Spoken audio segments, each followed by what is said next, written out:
Okay, today we'll be reading Henry's Freedom Box by Ellen Levine, illustrated by Kadir Nelson, a true story. Henry Brown wasn't sure how old he was. Henry was a slave, and slaves weren't allowed to know their birthdays. Henry and his brothers and sisters worked in a big house where the master lived. Henry's master had been good to Henry and his family, but Henry's mother knew things could change. Do you see those leaves blowing in the wind? They are torn from the trees, like slave children are torn from their families. I'd like you to pause and think about how you might feel if you were in their shoes, as a young child, as a slave. Imagine being torn from your family. When you're done thinking, you can feel free to move on. One morning, the master called for Henry and his mother. They climbed the wide staircase. The master lay in bed with only his head above the quilt. He was very ill. He beckoned them to come closer. Some slaves were freed by their owners. Henry's heart beat faster. Maybe the master would set him free. But the master said, "You are a good worker, Henry. I am giving you to my son. You must obey him and never tell a lie." Henry nodded, but he didn't say thank you. That would have been a lie. Later that day, Henry watched a bird soar high above the trees. Free bird, happy bird, Henry thought. Henry said goodbye to his family. He looked across the field. The leaves swirled in the wind. Feel free to pause again and think about how Henry might feel, or how you might feel if you were Henry. Sometimes you might feel a lot of big emotions. What type of big emotions do you think Henry was feeling? Henry worked in his new master's factory. He was good at his job. "Do not tear the tobacco leaf," the boss yelled at the new boy. He poked the boy with a stick. "If you make a mistake, the boss would beat you." Henry was lonely. One day he met Nancy, who was shopping for her mistress. They walked and talked and agreed to meet again. Henry felt like singing, but slaves didn't dare sing in the streets. Instead, he hummed all the way home. Months later, Henry asked Nancy to be his wife.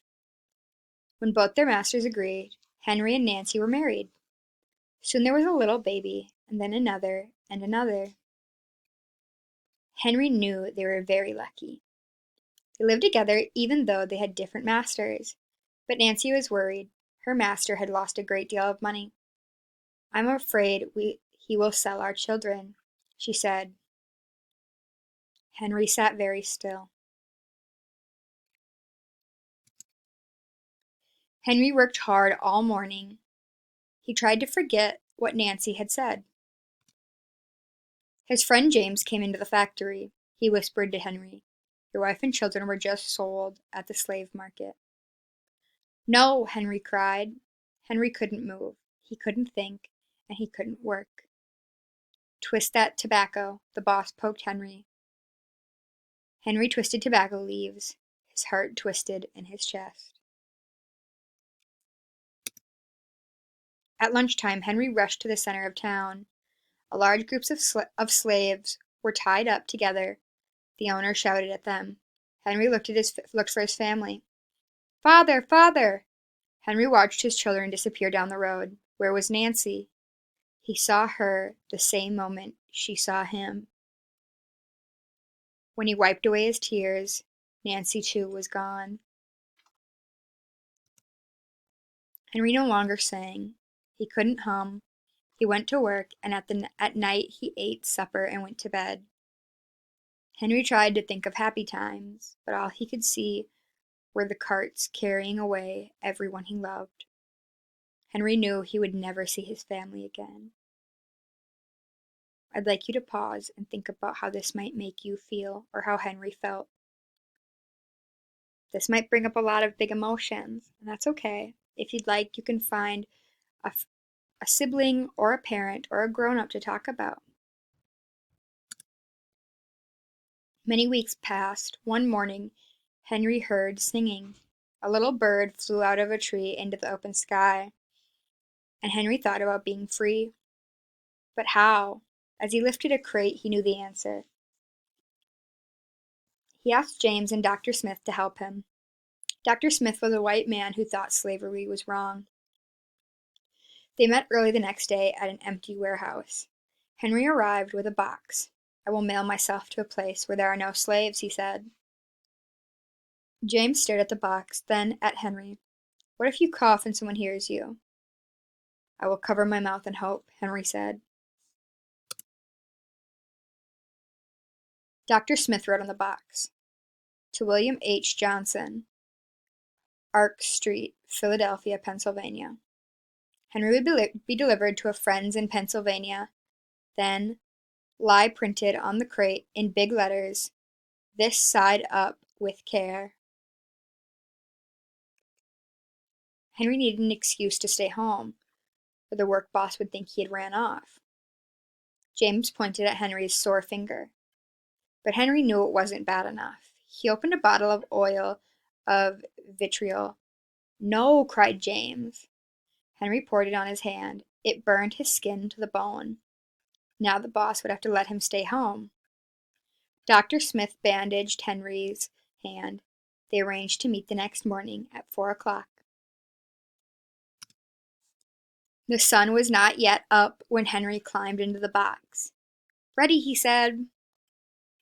James nailed down the lid. Dr. Smith and James drove to the station. The railway clerk tipped the box over and nailed a paper to the bottom. Dr. Smith begged the clerks to be careful. But they didn't listen. They threw the box into the baggage car. Hours passed. Henry was lifted up and thrown again, upside down. He heard waves squishing. This must be the steamboat, headed for Washington, D.C. The ship rode smoothly, but Henry was still upside down. Blood rushed to his head. His face got hot. His eyes ached. He thought his head would burst, but he was afraid to move. Someone might hear him. "I'm tired of standing," someone said. Henry was pushed.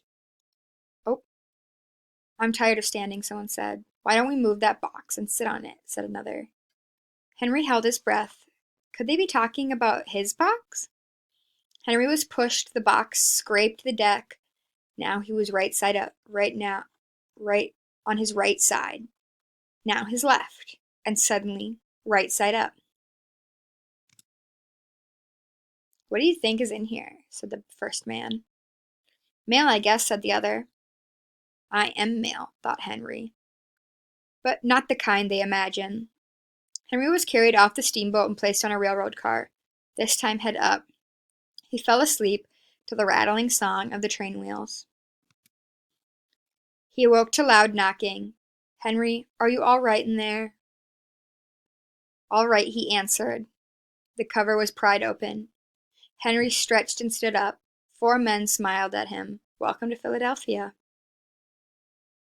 At last Henry had a birthday, March 30th, 1949, his first day of freedom, and from that day on, he also had a middle name. Everyone called him Henry Box Brown. Now I'd like you to spend some time, maybe draw or write about the emotions that came up for you while you read this book or listened to this book. Feel free to draw a few different emotions or write a few different emotions and think about how you might feel if you were Henry. All done. The end. Thank you.